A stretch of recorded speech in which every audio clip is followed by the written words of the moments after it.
ঈদের আগে আপনার পটল ছিল আছে 50টা 60টা, এখন হয়েছে 30টা 40টা 20টা এরকম কোয়ালিটির উপর দাম। ঈদের আগে পেঁপে ছিল 80টা 100টা, আর এখন হয়েছে 50টা 40টা। সব কিছুর দামই মোটামুটি কমছে, খালি গাজর আর টমেটোর দাম একটু বাড়তে।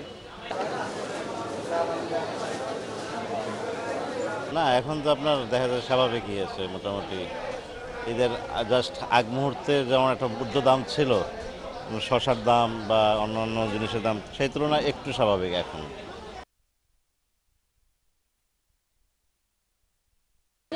নিলাম কাঁচা আম আর গাজর আর একটু বরবটি। তো আমি সেই তুলনায় দেখি যে তুলনামূলকভাবে বাজারটা একটু বেশি।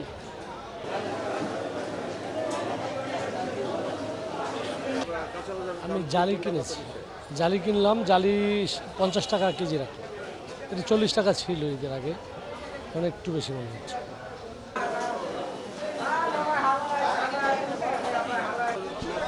মাছের দাম খুব চড়া, আর ইলিশ মাছ তো নাই, সেই 1 মাস ধরে খুঁজি পাই না।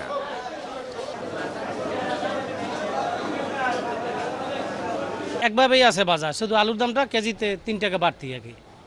এখন আগে কিনতাম 25 টাকা, বেচতাম, এখন বেশি 28 টাকায়।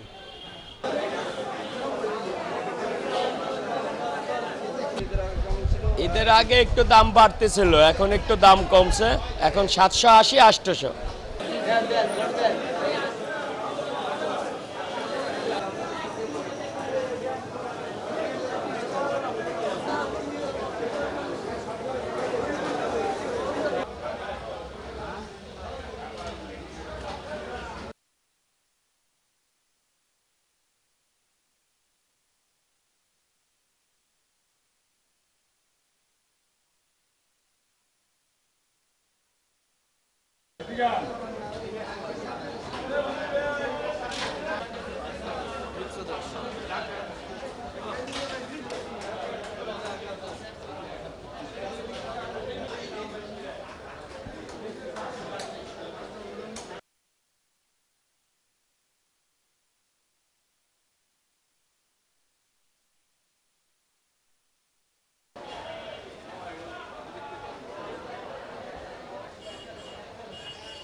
ব্রয়লার কত?